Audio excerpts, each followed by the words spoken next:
Hello, everyone. Cecil Martin here. Hey, this is Hunter Henry. What's up, man? This is Max Crosby, part of Raider Nation. Hey, this is Ross Tucker, former NFL offensive lineman. Hey, it's Tyler Lockett of the Seattle Seahawks. Hey, this is Jerry Judy, wide receiver for the Denver Broncos, and you're listening to the 14-Yard NFL Podcast.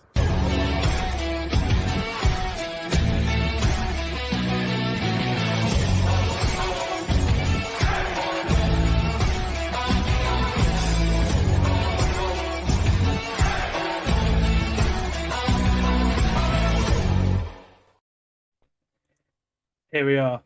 It's time to preview week 1 of the 2023 NFL season. I, once again, am your host, Sam Moores, and this is the Full 10 Yards NFL podcast. Joining me to break down each of the games you can watch on Sky Sports this week and pick what to look out for in the rest of the slate is a returning guest in Charlie Grace. Welcome, Charlie, mate. It's good to have you back on, mate. Yeah, good to be back. Thank you for having me. That's right. But before we get into previewing Sunday's games, there's only one place to start, and that's recapping the NFL Kickoff game last night. We both watched it together, me and Charlie did. We were up till about 4:25 in the morning, had a massive party last night, and let's just say I'm a little bit hungover, but we move on with the pod. Last night saw the Detroit Lions upset the reigning Super Bowl champions, the Kansas City Chiefs, 21-20 at Arrowhead, to kick off the season with a bang. Travis Kelce was a huge miss for the Chiefs, with the Mahomes really failing to form a connection with any of his targets, with 8 drops, I think, mainly to the highly touted Kadarius Toney and Sky Moore, who were the two guys expected to step up as the main option, with Kelce missing this week due to injury. It was quite even for most of the first half, with the score sitting at 7-7. The Lions were driving to take the lead, but Marvin Jones fumbled, and it actually gave the Chiefs a chance to go up a score before the half. They took it, and they were 14-7 up before half-time. The start of the second half was a bit of a punt fest with a Mahomes interception for a pick six to rookie Brian Branch sandwiched in between. That play, which Branch pounced on after another Toney drop, really changed the momentum of the game. And the Detroit actually leveled the score on the turnover battle there as well. And the game was really anyone's for the taking. And at this point, Charlie, we're thinking well, honestly, if Detroit don't win this game, they're going to be kicking themselves because the Chiefs just weren't flowing offensively. And I mean, the Chiefs got a lucky break with a PI call and Cam Sutton on a deep shot to Justin Watson that sort of put him into scoring territory. But even then, after another Kadarius Toney drop, they could only result to a field goal and another field goal, and it really fell down to the Lions really having a massive chance to take the lead here and really take the control of the game, because the Chiefs just couldn't do anything offensively, and they got it. They got a big gain from Josh Reynolds, I think it was like a 40-yard gain from a comeback route. Jared Goff beating the Jarius Sneed to have a red zone opportunity, and David Montgomery went in for the score, and that was it really. The Chiefs couldn't really create anything offensively within the final 5 minutes of the game, and the Lions were victorious at Arrowhead, which is very hard to do. What are your thoughts on last night? Obviously, it probably showed that of the two people that you could have, like Kansas City could have lost last year between Kelce and Hill, I think Kelce is the most viable one, and that showed last night. Yeah, they looked lost, I think. Without Kelce, the offense didn't seem to flow in the past game as much as it would usually. Mahomes looked like he was kind of holding on to the ball a fraction longer. And I mean, the drop problems were horrific, especially from Kadarius Toney. I think it was 4 drops. One of them led to the pick six, which tied the game up for Detroit at the start of the second half. Mahomes didn't look too bad, but the receivers just didn't step up. And I think that's a big concern going forward for the Chiefs. For the Lions, I think their O-line looked great. I think it was a good kind of lay down a marker for them, kind of. They're going to run the ball, and they're going to run the ball well this year. Gibbs looks like a great dynamic addition at the backfield. Passing game is a bit one-dimensional outside of Amon-Ra St. Brown, but Jameson Williams will be back middle of the season, so there's always that to look forward to. But yeah, I think the big storyline was just kind of the Chiefs' lack of threat in the passing game without Travis Kelce. Yeah, and you mentioned Amon St. Brown there. He had an excellent game. He was by far the player of the match last night. And I think I came away actually really impressed with the Chiefs defensively.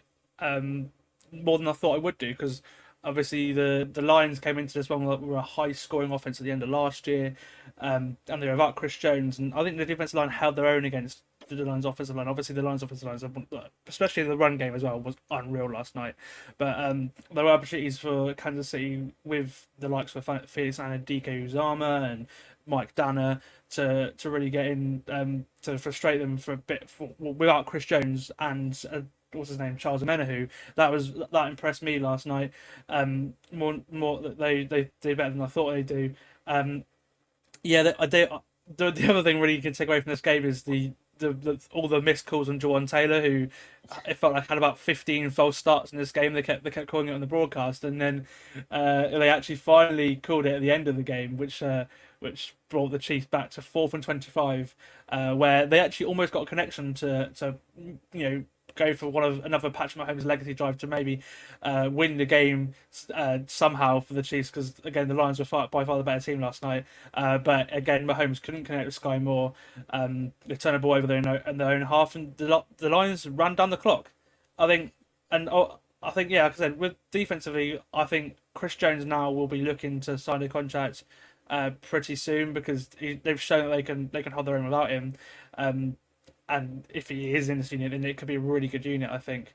But look, for me, the Lions did what me and Liam said they needed to do on the podcast the other day, where we gave keys to victory for each team, and they fed Amon-Ra St. Brown. The Chiefs couldn't stop him.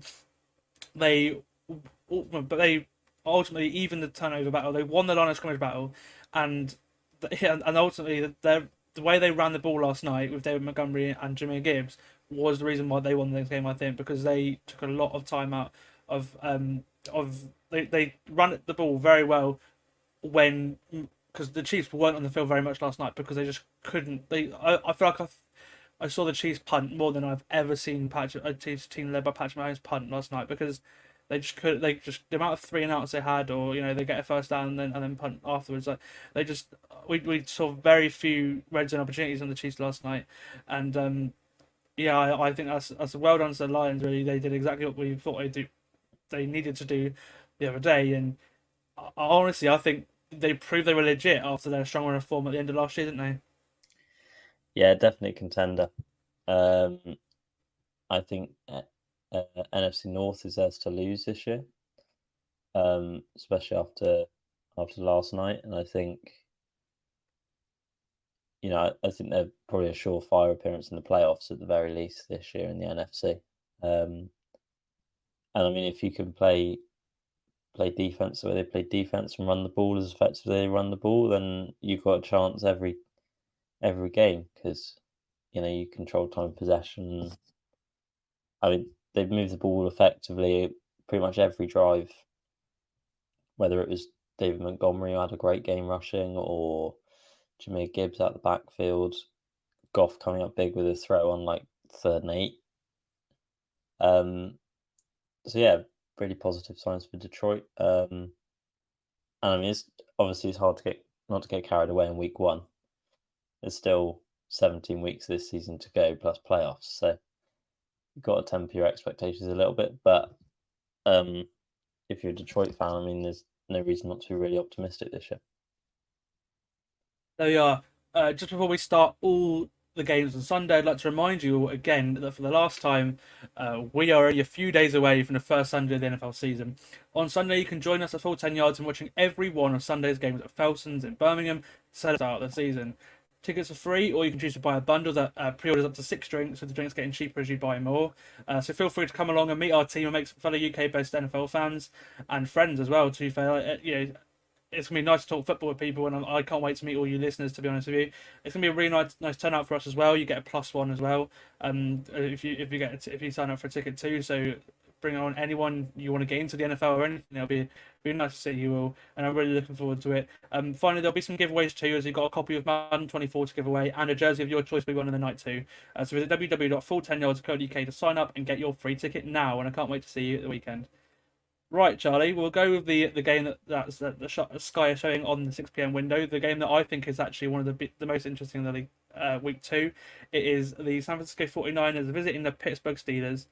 the Niners are favoured by 2.5 points, and look, I mean, we'll start with the Niners offense because they won really they won the hearts of everyone at the end of last year. The Brock Purdy story comes to the line above after Jimmy Garoppolo got injured after Trey Lance got injured at the start of the season, and as Mr. Irrelevant and led a team to the NFC Championship game, ultimately losing out after his elbow injury.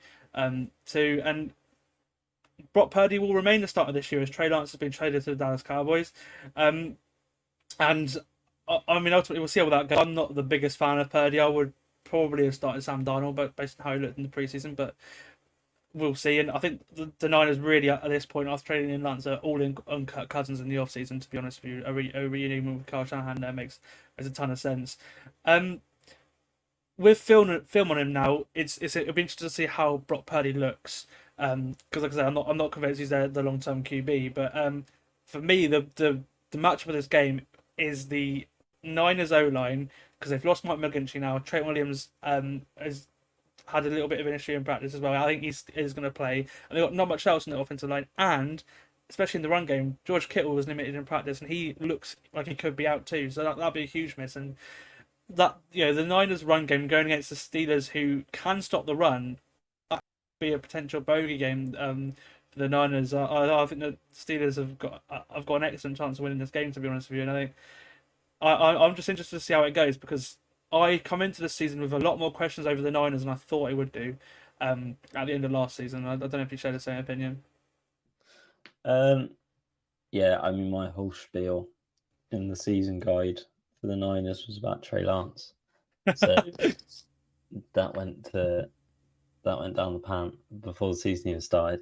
Yeah, I share the kind of same view on Purdy. I don't know if, you know, he did well last year. Obviously, I mean, coming as a 7th round pick and guiding your team to a 7-game win streak and getting to the NFC Championship game is no mean feat by any means. But it felt like he was in a very QB friendly offense last year, especially with McCaffrey, Deebo Samuel, Brandon Ayuk.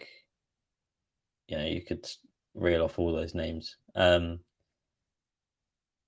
But Pittsburgh have been a lot of people's sneaky pick going into this year, haven't they? Of kind of a playoff outsider that a lot of people have got down. I think I saw Peter Schrager had it the other day. You had it the other day on your podcast with Owen. So it's definitely a trip hazard for the Niners.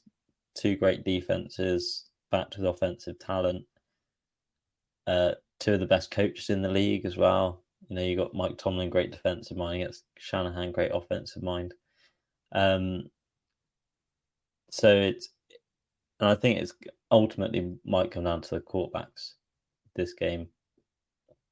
You know, 2 defenses are going to stuff the run pretty well. So it's kind of a Purdy against Pickett, Mr. Irrelevant against the only 1st round pick in the 2022 draft. And yeah, I think it depends on which one of those guys steps up and who can kind of give their defense enough for rest. You know, stay on the field, control time and possession, and I suppose just not turn the ball over. You know, protect the ball, be efficient, and to be honest, I'd probably back Kenny Pickett to do that better than I do Purdy. But I think it's going to be a really intriguing game. Yeah, you mentioned Kenny Pickett. He impressed me at the end of last year with his. I wasn't impressed with the first sort of 8 games, but the last 4 or 5 I think were a really good sign for how Pittsburgh are going to look this year. They've had a lot of hype over the offseason as well, which is rightly so, because Pickett was the highest graded QB in the whole of the preseason. He averaged 13.3 yards per attempt. He had 3 big time throws, which in the preseason is a big sign, because a lot of times teams don't air it out in the preseason. It's a very sort of vanilla offense. There's a talk of a breakout year, not only for Kenny Pickett, but also for George Pickens, who looked good in preseason. It sounds like Pittsburgh are just in love with him. Everything you see on social media, and you can see why, because of his big catch radius and some of the plays he makes. and it'll be good to see him make a massive leap. Really, the offensive line they spent money on as well. They've brought in Isaac Suamalo, he's going up. It's his former teammate in Javon Hargrave as well, who will play on the Niners defensive line. It looks like Nick Bosa will play as well, obviously, because he signed his 5-year, $170 million extension, which is $34 million a year. Is the highest paid defensive player in history. It's a big test for the new look Steelers O-line after paying, like I said, Steelers Mutz. And I think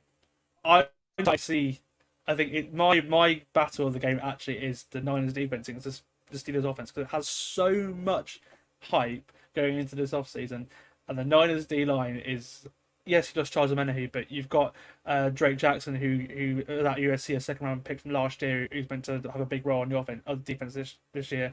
You obviously, like I said, you've got Javon Hargrave, you've got Nick Bosa. Like this defensive line is one of the best units in football, as is the Steelers defensive line too. But for me, I'm excited to see it because it looks like it'll be the best defense yet again, one of the best defenses anyway. But they've lost a few players in the secondary. It looks like Talanoa, and Travarius Ward could both be out too. They're questionable at the minute. I want to see if Kenny Pickett can light up this defense, or at least 25, 30 points, then this is a really good sign for the Pittsburgh.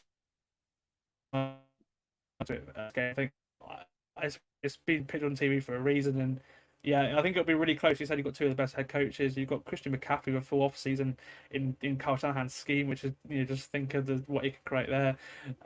Yes, it's Mike McDaniel, but Shanahan's still especially in the pass game, is still a very creative play caller. So we'll see how that goes. And yeah, look, I think a key for me for the Niners offense, just switching over, would probably be Brandon Ayuk, because some believe he's the best receiver on the team. I really liked him when he came out in 2020. I had him on my sort of sort of like non-top 10 players to watch list. I had Jonathan Taylor on there as well, and a lot of the players I had on the list actually I'm quite proud of, because they've had good careers, like Antoine Winfield and Jalen Johnson, and I really like what I did that year. And again with Ayuk, I think with him he's the key, because if McCaffrey can't get anything going, then they're going to have to rely on Purdy's arm. And Ayuk across the middle is one of the hardest people to stop in football, I think, because of his speed. So that's something to keep an eye on.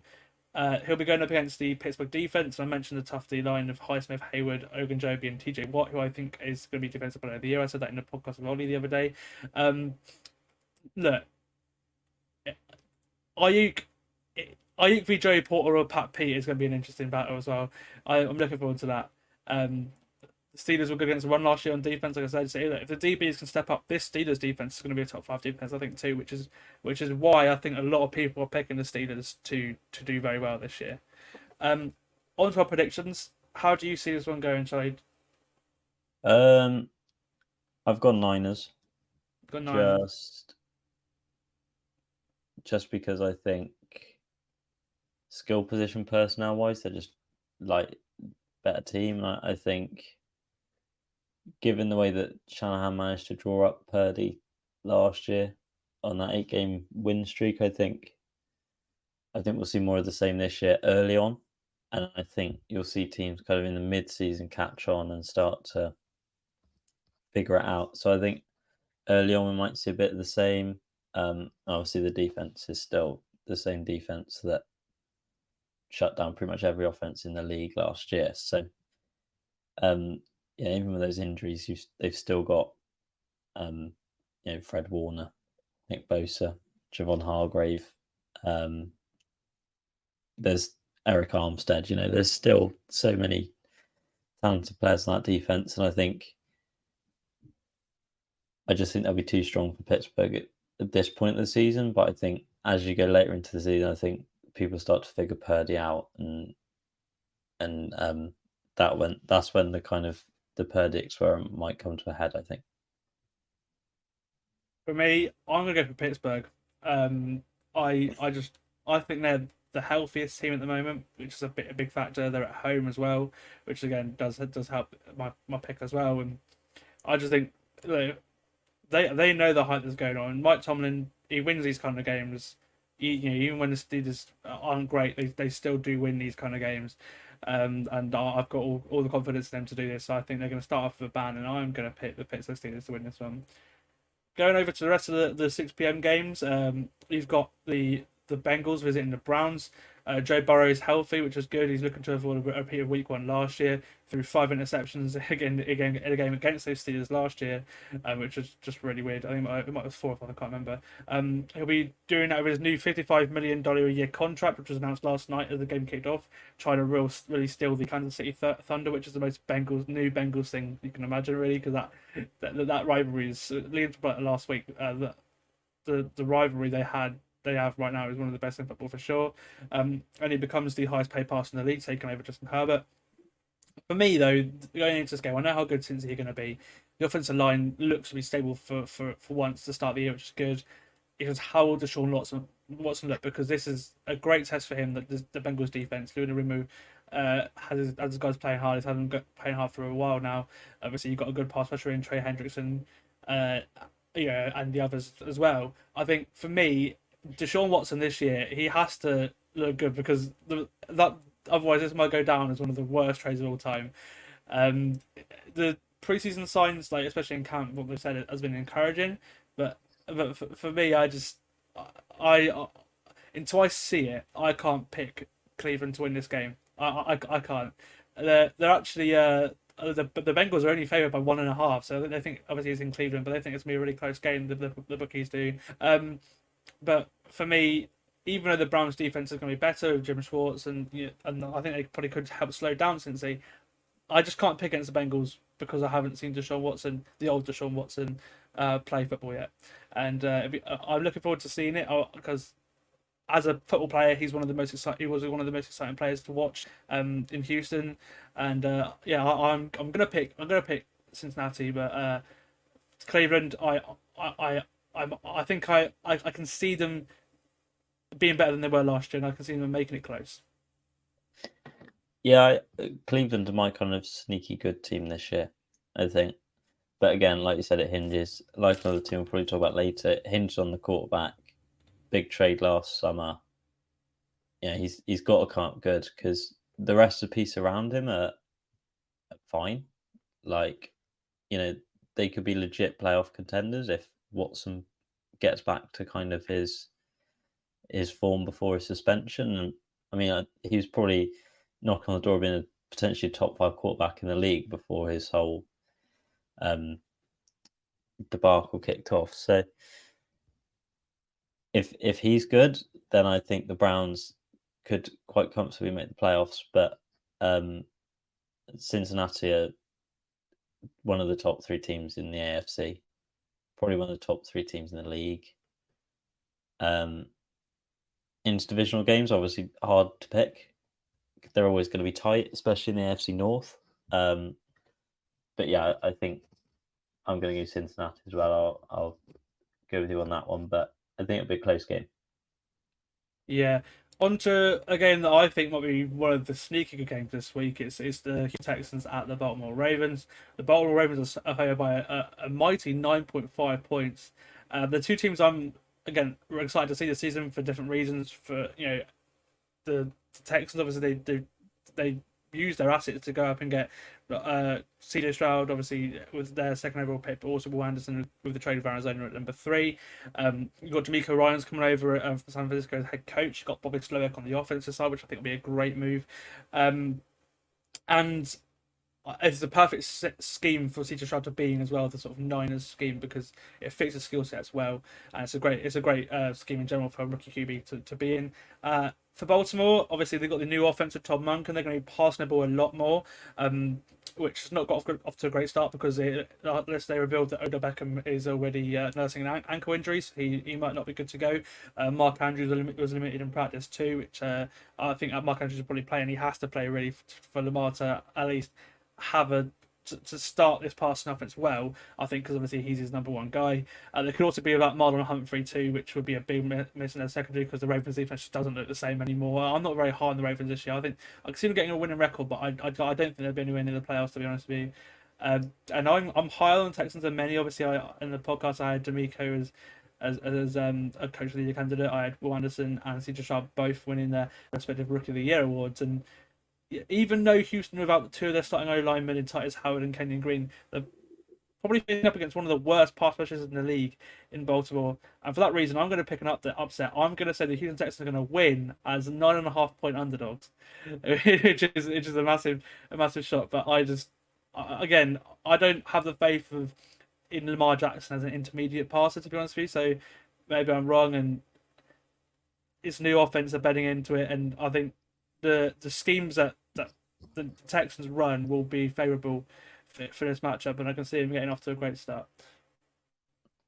Yeah, I've gone the same. This is my sneaky pick as well. I think it just has like a D'Amico Ryans era. It starts with a splash kind of written all over it. I love D'Amico Ryans, like his energy more on the sideline when he's with the 49ers, just infectious.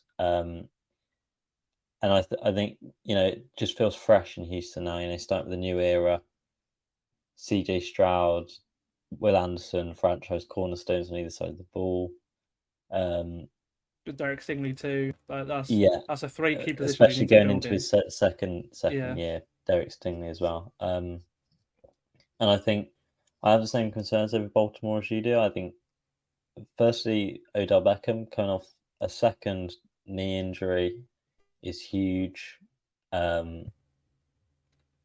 Already, suffering with an ankle injury, limited at practice. Mark Andrews limited at practice. Marlon Humphrey potentially out.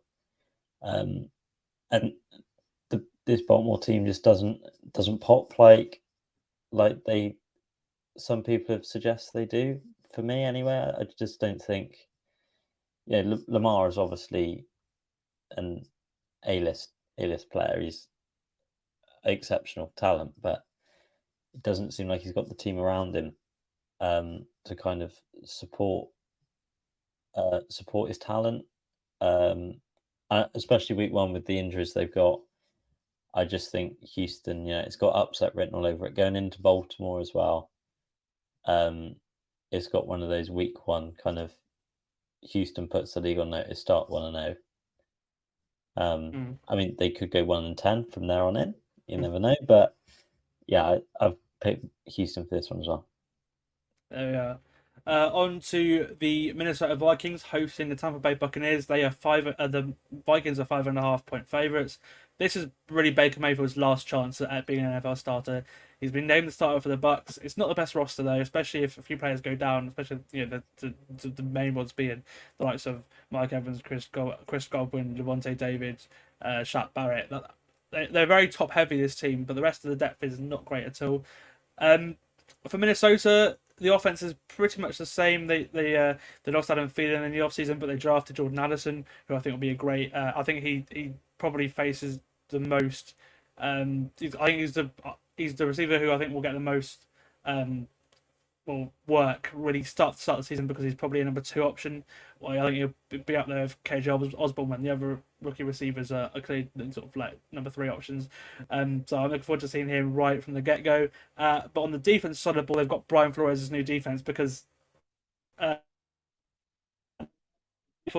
is awful. 31st, I think it was ranked in the league. The Vikings were in a lot of shootouts last year, like the Lions were actually, and Brian Flores. We saw in his time in Miami, the first year in Miami, that he can make a defense work with limited talent because his defense ultimately won games at the end of the year, including the game against the Bengals, which gave the Bengals number 1 overall pick in 2020. Now obviously is the 2 other years in Miami as well. They produced a lot of turnovers and they had a lot more talent on the defense. They've got talent. They've got the likes of Harrison Smith. They obviously they've brought in Marcus Davenport from New Orleans, among others as well. And I think the defense will be really good this year. I think the Vikings will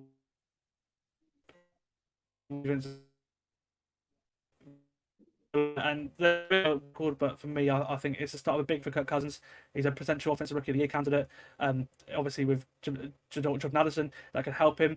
And yeah, I would say contrary for Kirk Cousins, he has to prove that he can win when it matters this year. Obviously, this game doesn't win when it matters, but I think the Vikings are going to start big. I'm going to hammer the over. I think the Minnesota Vikings are going to beat the Buccaneers by probably over 10 points. I think they'll start with a bang. And I think Alex Mattison will look really good at the backfield too, with Miles Gaskin in there as well. It's a good 1-2 punch. Having.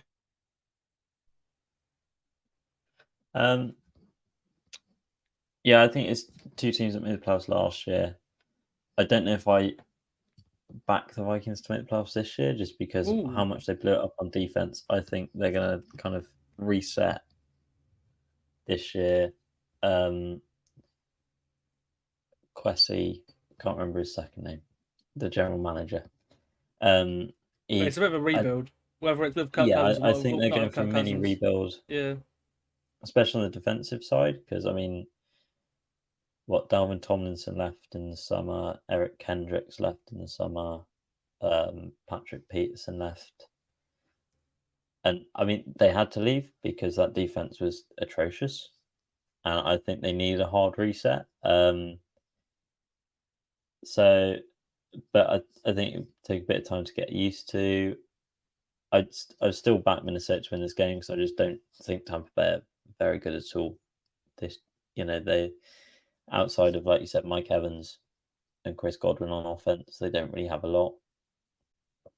On defense, they've got 12 for the year. So yeah, defense have got limited options as well, like playmakers. And I think once Tom Brady left, I think Tampa kind of understood that this wasn't their kind of they're entering their rebuild again now. So I don't think they'll be too disappointed or anything to be kind of a top 10 pick this year. But yeah, I've backed Minnesota to win this one. I don't think they're in number one pick contention, I'd say, but they might be if they lose players because their roster is very top heavy. On to the first of the NFC South matchups this year, which will be very interesting because it's probably the closest division of football. The Panthers travelled to the Falcons, with the Falcons at 3.5 point favourites.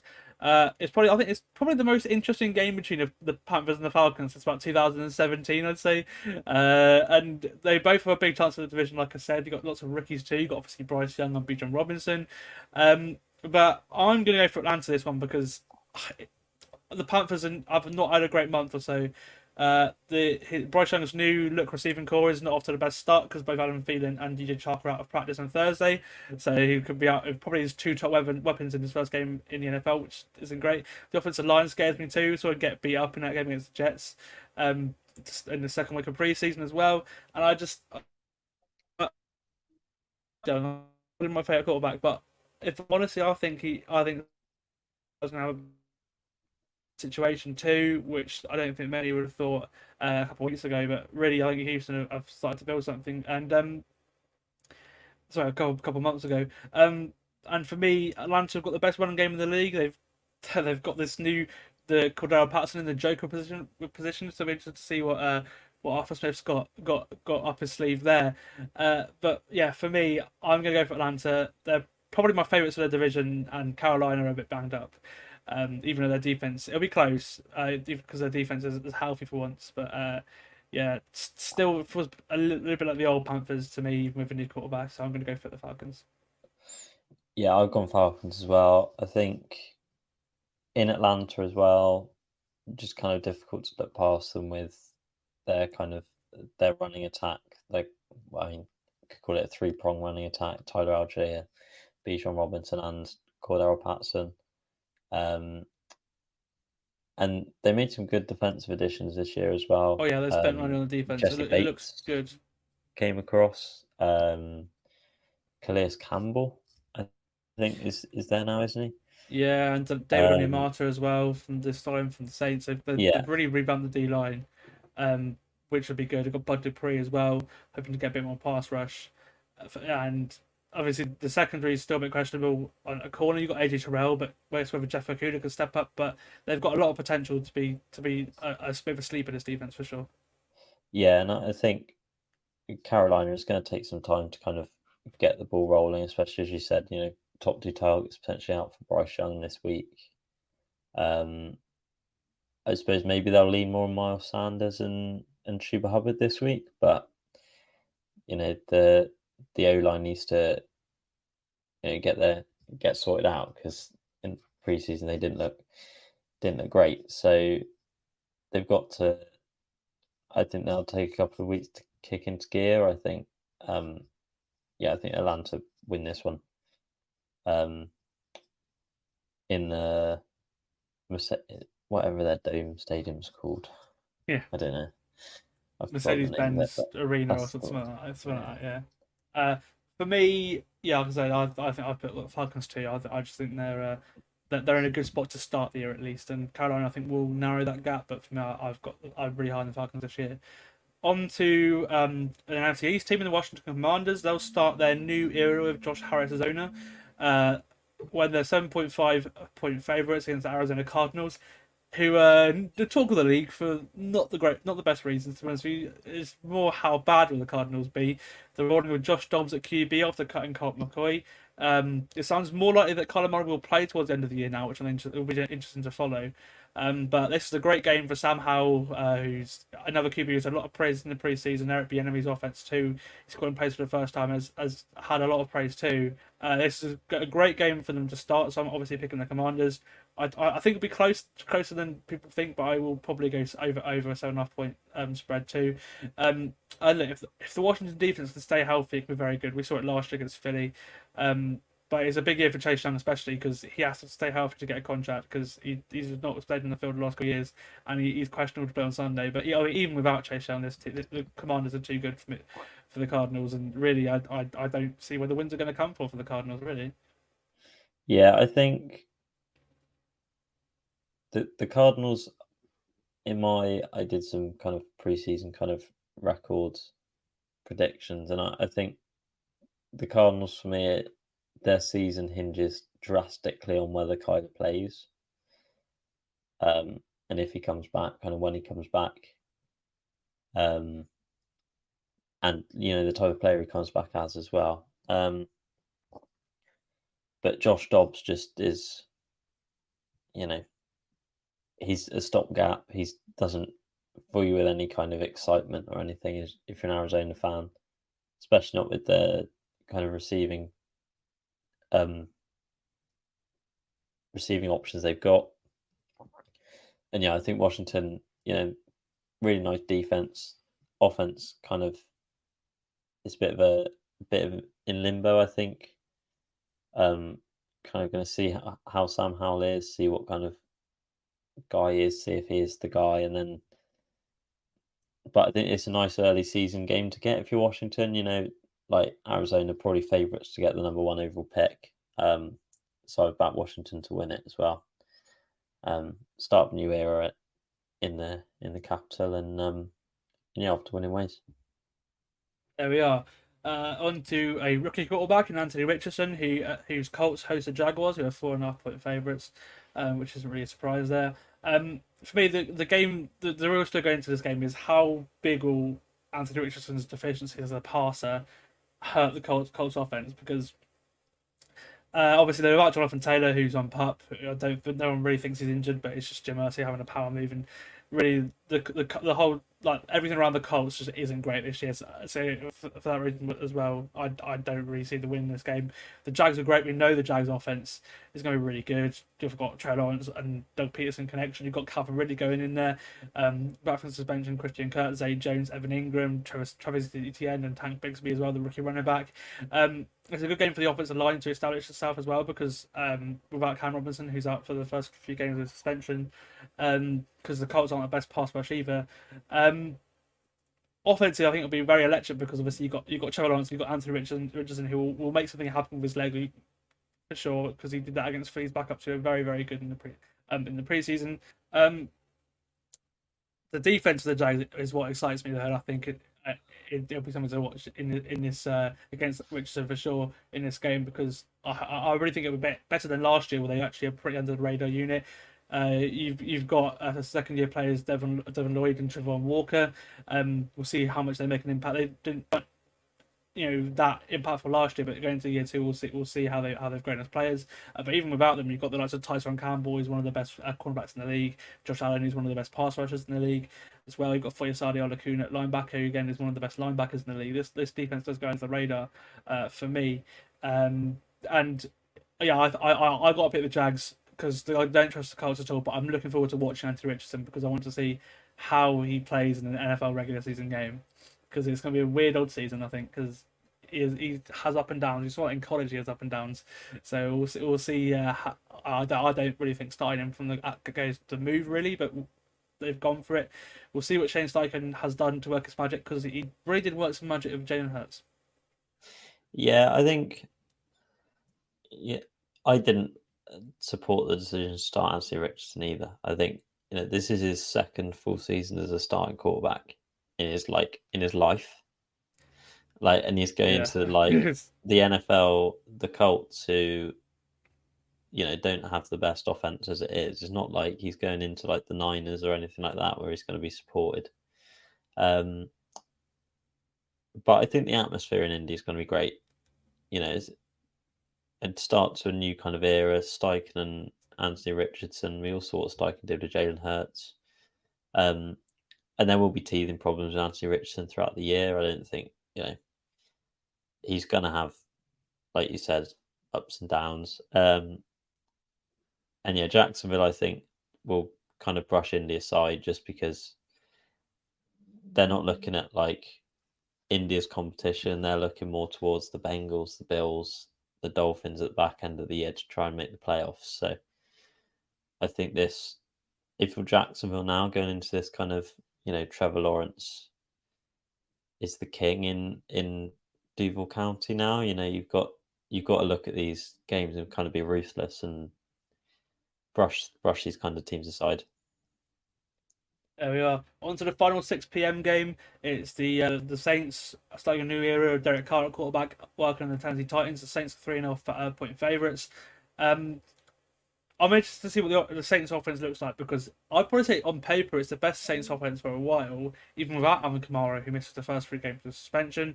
And I'm looking forward to seeing what Derek Carr can do, because he's in probably the best situation he's ever been in, which is mad because the Saints aren't a great situation, but the Raiders were just awful for years. And offensively, yeah, they probably have better weapons in the final year, John Gruden, you'd say, but I think that the only thing that worries me about the Saints offense is the O-line. We'll see how that fares, because Andy Dalton did get a bit banged up last year. But for me, the battle I think which will solve this game is the new Saints D-line, with the likes of Nick Shepard and coming over, with that versus the new Titans offensive line, who paid Andre Dillard, for example, and well, they've lost players as well. That'll be the battle that solves this game. And I'm also looking to see what Derek Henry and DeAndre Hopkins have got to offer in a team that's not, obviously Mike Vrabel coaches them hard, but this Tennessee team is probably the least talented team that Vrabel's had. I personally think that the Titans will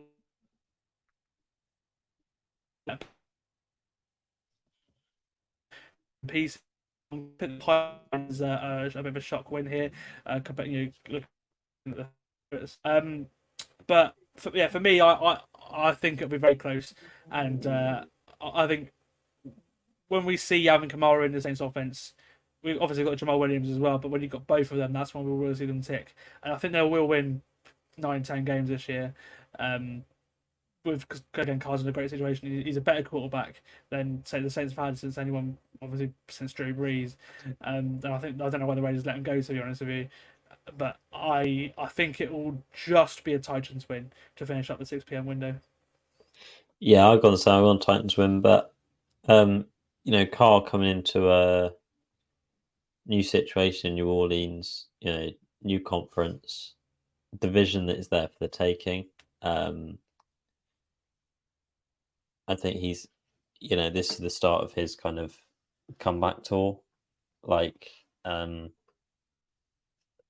image-wise across the league. I think he kind of got a bit of disrespect at the back end of his Raiders career. So he's kind of got to repair his image in New Orleans. But yeah, I like the Saints offense. I also like Tennessee's offense.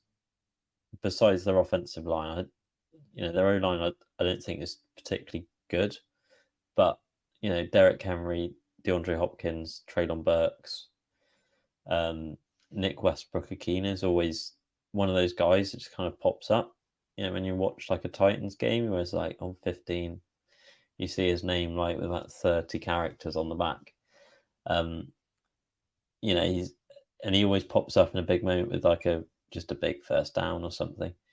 And yeah, I quite like Tennessee, and obviously Mike Vrabel, you know, one of the best coaches in the league. That's what swung it for me, I think.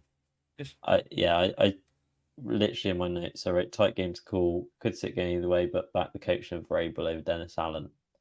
And I just think, you know, it'll come down to a tight spot, and I think Tennessee are going to be the better coach team. So that's why I back them. There we are.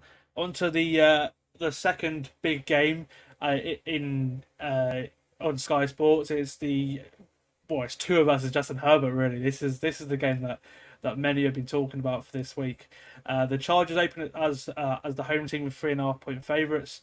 And the Dolphins' offense will be looking to continue. This is in the late window, by the way. We're looking to continue what they did last year when Tua was healthy. They slowed down for a little patch in the middle of the season, the end of the Tua's season, but the middle of the season, and against these Chargers and against the Niners as well. They couldn't function at all when targeting the middle of the field, because that's what the Niners and Brandon Staley first took away. So interesting to see how it changes. McDaniel did find a fix in Tua's final two games at Buffalo, which they were very unfortunate to lose, and against Green Bay, which they were in a comfortable lead for before Tua's third concussion. They got good news because Jalen Waddle looks good to go, but it doesn't sound good for Tua and Armstead. Luckily for the Dolphins, under Butch Barry, the new offensive line coach, the O-line has actually sounded quite decent in training camp. They've got Kendall Lamb, who has been playing at left tackle all training camp because Armstead's not played at all in training camp.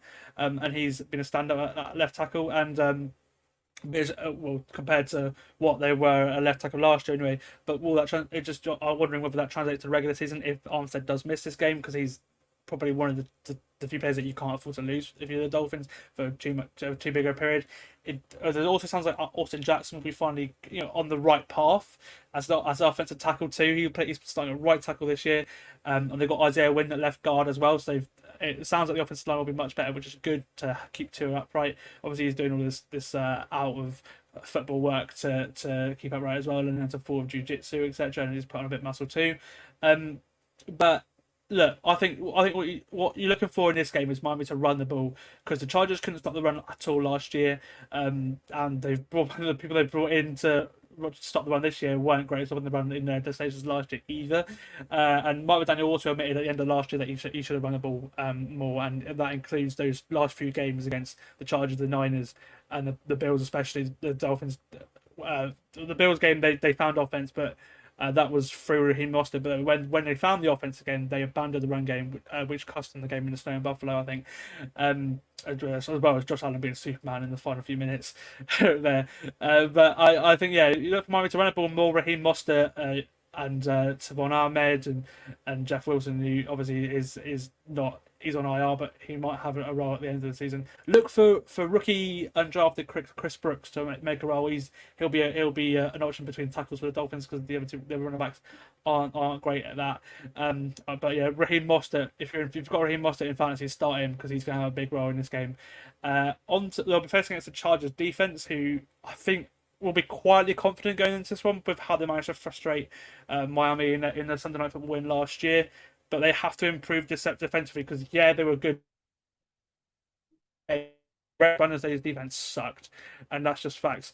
They couldn't stop the run, and the defense that tries to prevent the big play got beat on a lot of big plays, which is that's the whole point of this Brandon Staley's defense, and they just couldn't function at all that last year.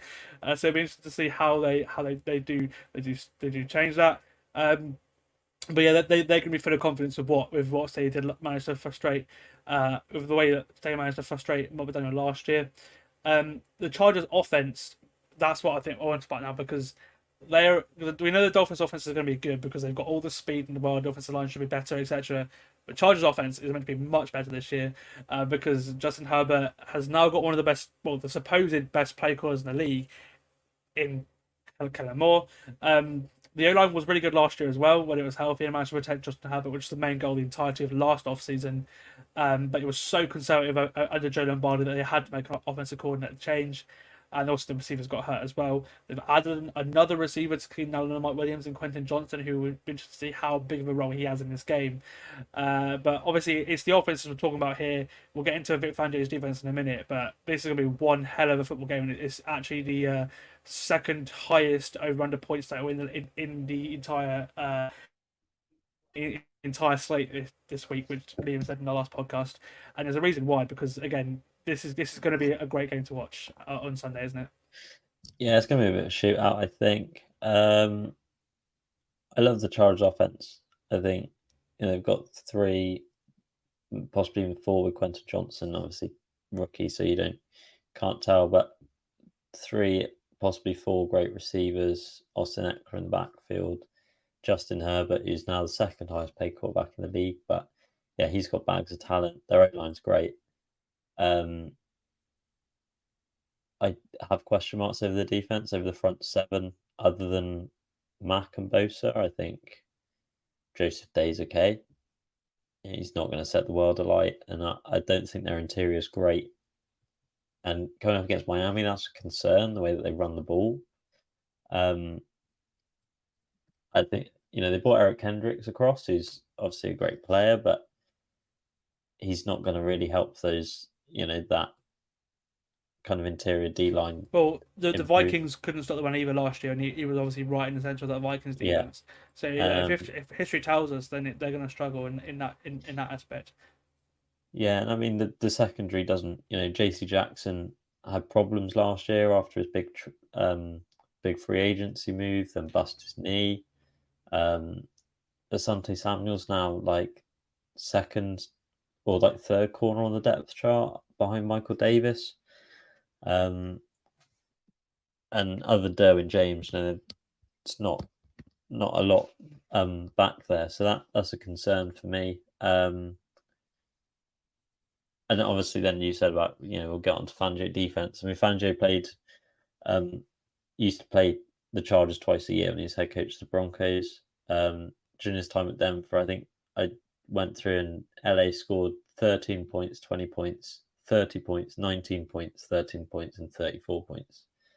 So on the whole, they kept them to, at most 2 scores a game, touchdowns. And I think if you're Miami, you look at those numbers and you're overjoyed, because the way that Miami run the ball, you're always, if there's a team put up 19 points, you're always going to be in the game.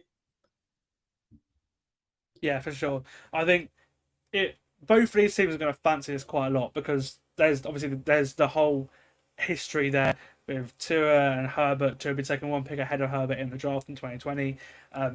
There's the way the game went last year, which I think really frustrated Matt McDaniel. So the coaching staff are looking to get revenge on that primetime game last year too.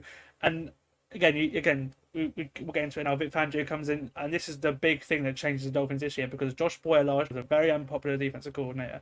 And we saw that in the Chargers game, actually, that he was one of the worst games that the Dolphins played defensively on that game as well. So, and it was, I think that's what last year as well. I think I tweeted a lot of my tweets were very negative about the Dolphins defense, because it has a load of talent. We saw that with the years of Brian Flores, but the way Josh Boyer called the plays last year just didn't suit, especially when you lost the likes of Xavier Howard and Byron Jones of injury too. Cornerbacks, obviously, they added Jalen Ramsey in the offseason. He's going to be out for this game. He's been out for probably the first half of the season, maybe a little bit more, but he'll be back for December for sure. I think that's the reports that are coming out now. But I think he was probably the superstar the Dolphins can lose, because they've got Xavier Howard, they've got Caden Coe, who are great corners in their own right, and they've got second-round rookie Cam Smith. You've got Eli Apple in there as well. Ramsey won't hurt this defense too much, but for me, the Dolphins have to create turnovers, whether that's putting pressure on Herbert, or because they could not create turnovers for their life last year compared to what Brian Flores did in the 2 years previous. And I'm looking forward to seeing the matchup between Jalen Phillips and Bradley Chubb and the Chargers' pretty decent O-line, because that's what I'm really looking forward to seeing, because I can't call it who will get the better of that, and I think that as well as coaching will be what decides this game. you're gonna get points on the offensive ball. It's I think the Dolphins will run the ball. The Chargers will probably pass a lot in this game. I think we saw that with Herbert has 40, 50 attempts on the regular, and I don't see that changing either. For me, I'm gonna pick the Dolphins because Mike McDaniel is the better coach than Brandon Staley, and I think he noticed his errors last game. He tried to correct them at the end of the season. He did for the final two games, and the Dolphins offense now that again the offense line's better. I'd probably see a receiver room is better as well with Braxton Berrios coming in. You've still got River Craycraft in there as well. Eric Ezenkama as well made the roster this year. Fourth round pick out last year. He's a big guy.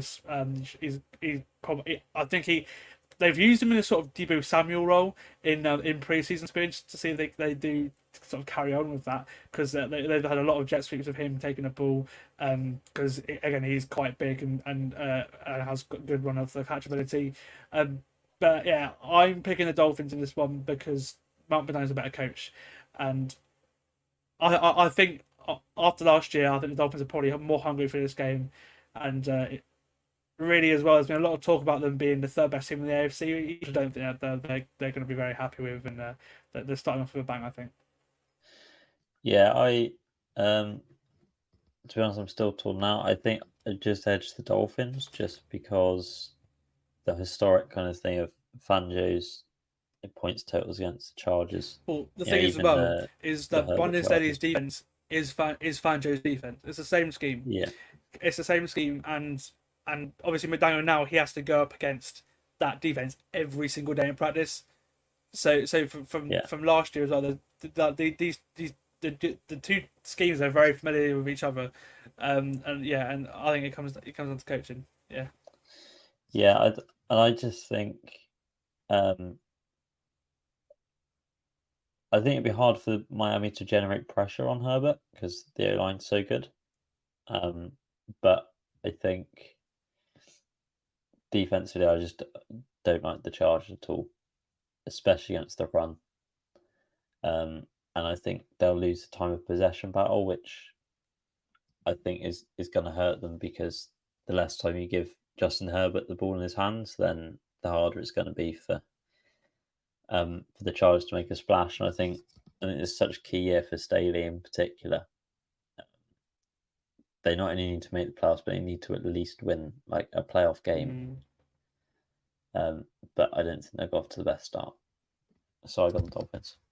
There we are. On to the rest of the 9:25 slate.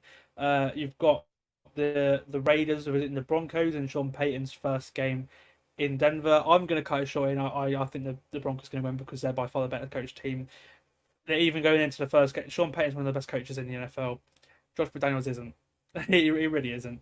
And obviously, Payton's looking for a strong start, isn't he, Charlie? And I think as well, a lot of the Broncos players were looking to prove that they are really legit because last year was just it was just bad from the very start, and I don't think they want to start that again, do they? Yeah, I mean last year was just a car crash, but it's just refreshing, having a certified head coach in the door now in charge. Sean Payton, he's got the pedigree.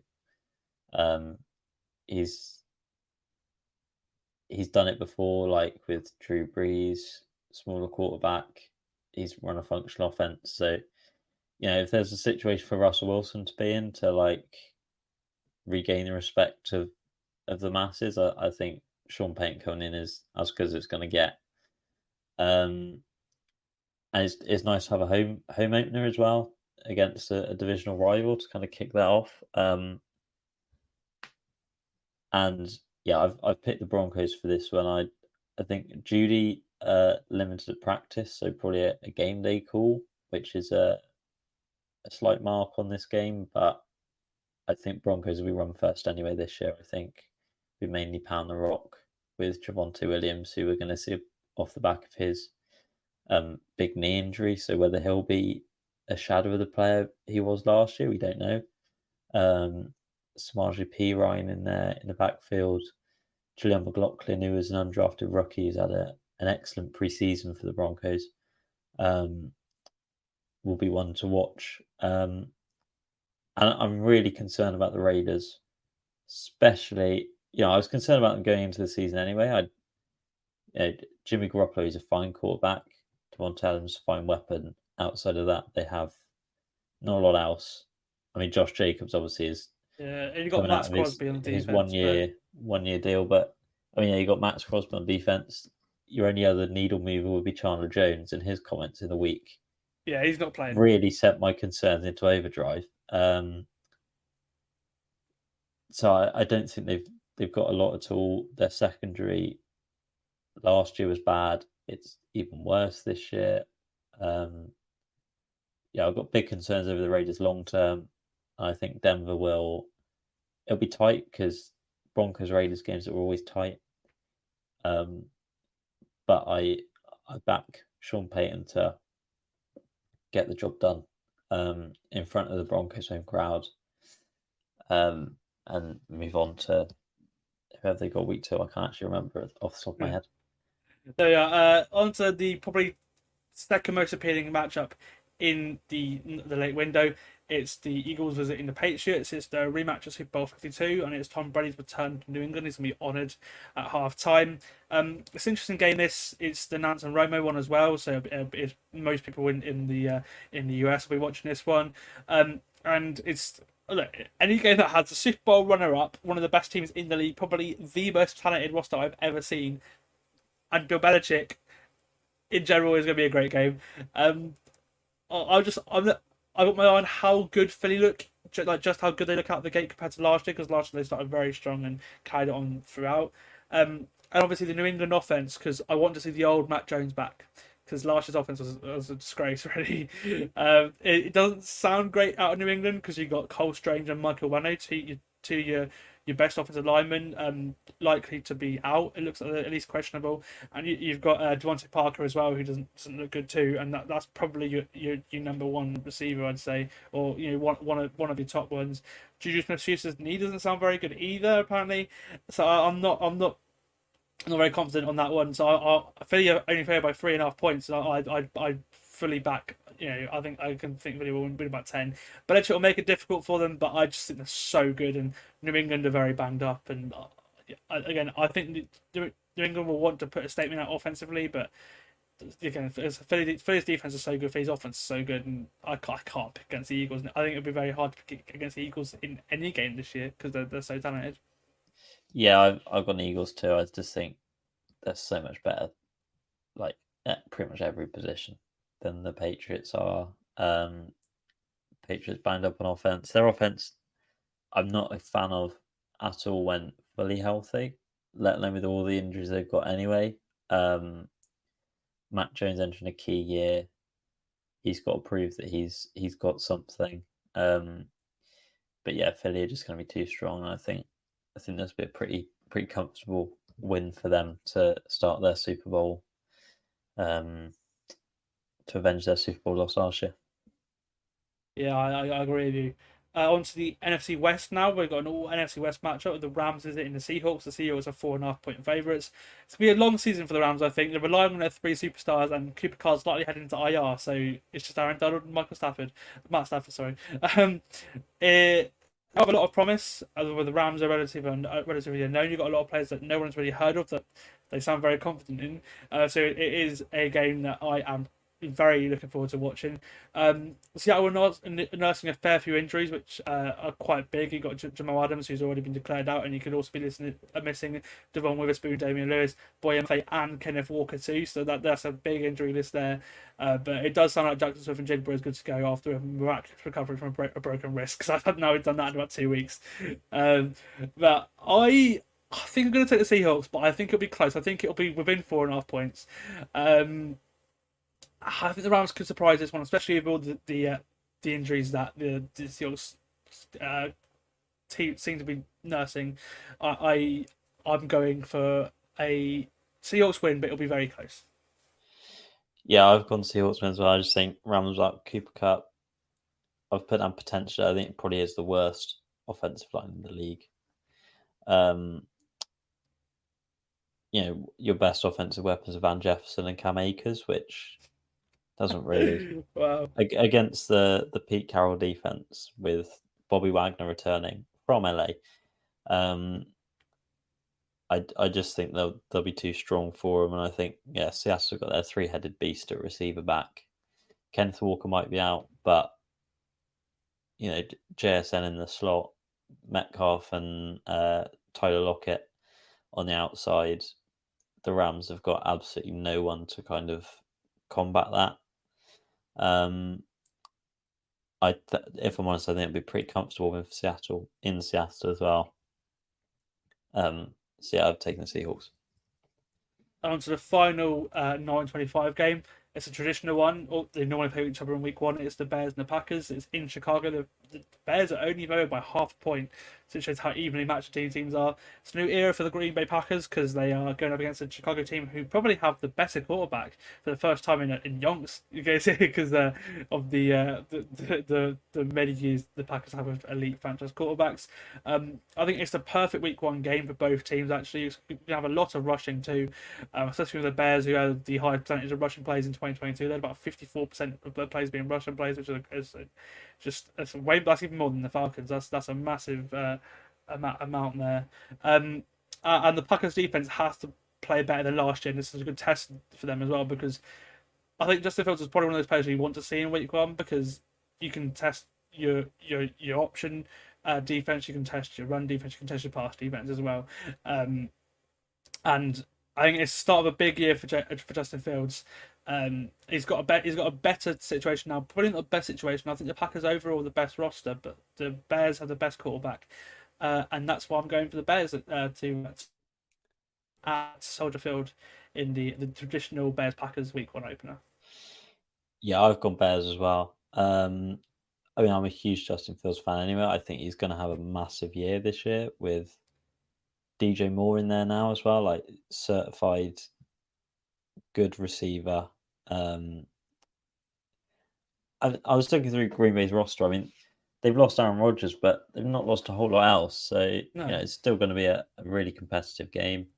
The defense is still, star-studded at every level in Green Bay, and as long as they keep Jordan Love in games, he's just got to be methodical and efficient with the ball, and there's every chance that Green Bay could surprise a few this year with their record. I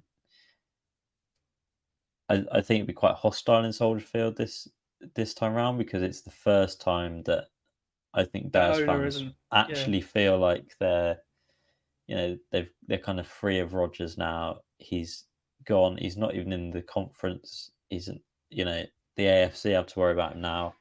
It feels like there's been a bit of an air lifted, similar to Washington, where they're literal owner left and they've been rejuvenated. Chicago have had their figurative owner. He's gone, and I think they can lay down a marker to kind of say we're the team now. You've got to go through us. Yeah. Instead of vice versa. Yes, I agree as well. I picked the Bears to win that game too. And the Packers might have the best season, but I think it's a good game for the Bears to experience in week one. And that's why I picked them, as well as Fields being a better quarterback right now. On to the final game of Sunday. We'll talk about Monday Night Football in the recap on Monday. But on Sunday night, you've got the Dallas Cowboys visiting the New York Giants. The Cowboys are 3.5-point favourites, and this is typical week one division game time. But this is probably one of the most viewed games between for sure this year between the Cowboys, obviously, and the Giants. The Giants' offense is probably better than it was last year. They eventually came to an agreement with Saquon Barkley to lead the offense for one more year. They paid Daniel Jones a moderately okay contract, but whether they will regret that or not in 4 years, we'll see. And they're hoping they can produce similarly to the offense they did last year, because they were one of the best offenses actually to watch last year. Because the O-line was really good. I'm looking forward to seeing what Evan Neal has in his second year at right tackle too. And they've given Jones a better supporting cast too, because last year he had no receivers whatsoever. He's got Darren Waller now, obviously at tight end. He'll be his number one target. Hopefully Isaiah Hodgins can continue what he had at the end of last year, and they drafted Jalen Hyatt too in the second round. But this is a very tough defense to go up against, probably the best defenses in football. Dan Quinn's defense has a lot of expectation this year. Michael Parsons is one of the favourites of Defensive Player of the Year, and they've added another former Defensive Player of the Year in Stephon Gilmore to the secondary too. He probably does complement Trevon Diggs very well, because it's very much what a lot of it's very New England actually esque, where you have a ball hawk corner and you have a man cover corner in Gilmore too, and like I say, it worked for Miami of Flores with Byron Jones and Xavier Howard, and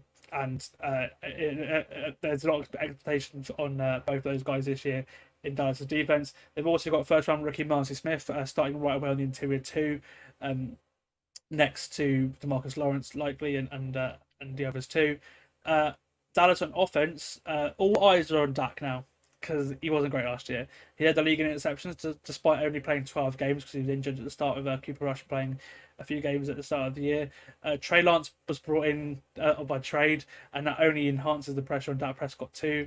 But for Dak, I think the keys are he has to stay healthy this year, and he has to drive the team down the field in McCarthy's new system, because look, he's got they're probably better on offense this year, because Brandon Cooks is a great addition. He's 1,000 yards every single year. I think he'll continue that as well. A much needed third weapon for Dak. Tony Pollard gets the back foot to himself now, but he is off an injury, so whether he's the same guy is to be seen. But my only worry, which is why I think it's going to be closer than maybe people think it will be, is the entire left side of the offensive line for the Cowboys are listed as questionable. Some of them didn't even. Trey Smith didn't even practice on Thursday, so that doesn't look great. And if they use the entire left side of the offensive line, then the Giants, with Martindale, will probably be licking his lips at that, because with how he can cause on blitzes. They brought in Isaiah Simmons, who can be used in a package somewhere, wherever they line him up, because he can line up anywhere, although he's not really great at one thing.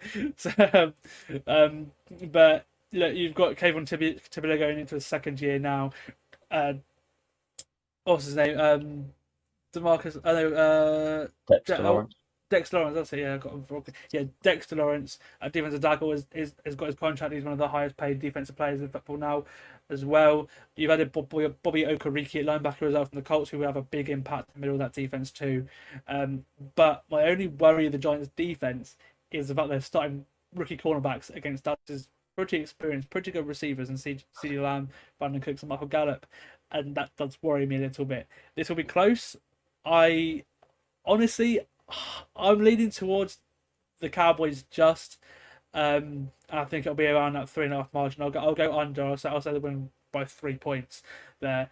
But this game is going to be really interesting to see, because the Giants are pretty healthy, but they're not as talented as the Cowboys. But the Cowboys are pretty banged up, and that'll be an interesting tell to see how that plays out. Because if the Giants can get a win over the Cowboys right away, then that'll be really good for their season. Because although they expect to regress this year, they're probably a better talented team than they were last year.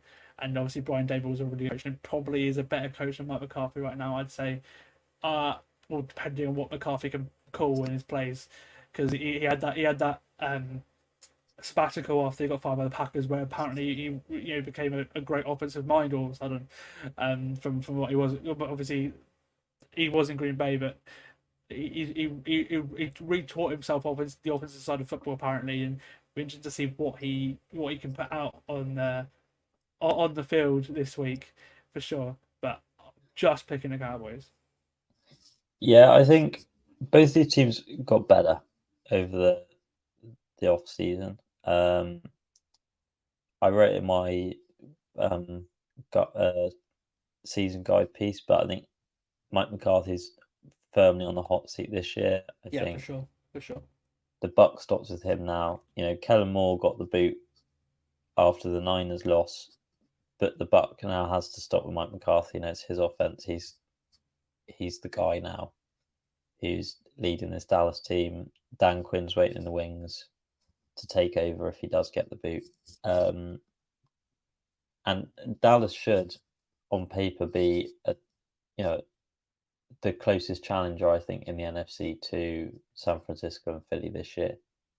3 legit receivers, Pollard in the backfield.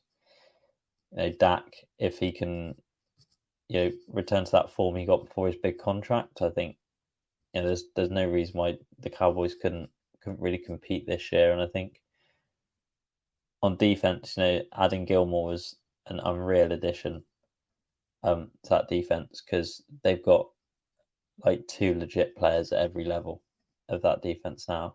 And the Giants, Daniel Jones, like you say, has got to prove that the Giants were right to back him with that contract. But Barkley back helps. Waller is a huge addition to that. He has a genuine receiving threat now in Darren Waller. And again, Wink Martindale's defense looked to make an early impact this year.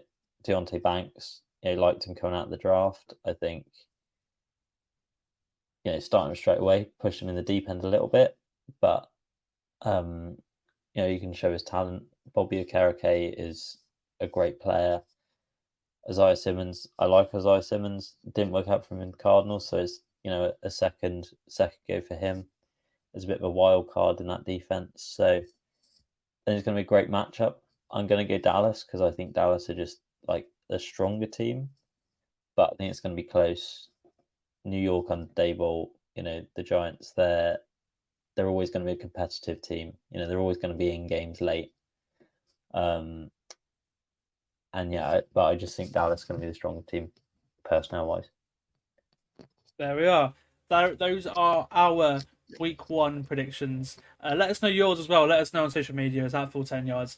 Thank you for coming on, Charlie. It's been great to have you on again, mate. And I'll have you on a lot during the season as well. So yeah, thank you for coming on, mate. Cool. No, thank you for having me. Look forward to coming on again at some point. But Awesome, mate. Yeah, looking forward to season opener. Well, for sure. Opening Sunday at least. Yeah, because kickoff's great, but when NFL Sunday hits, when you see Scott Hanson's face for the 7 first hours time, of that commercial-free football. Exactly. That's when it really feels like football season. So we'll see that on Sunday. We'll see you on Sunday as well at Feltons of Birmingham. Looking forward to meeting all you guys there as well.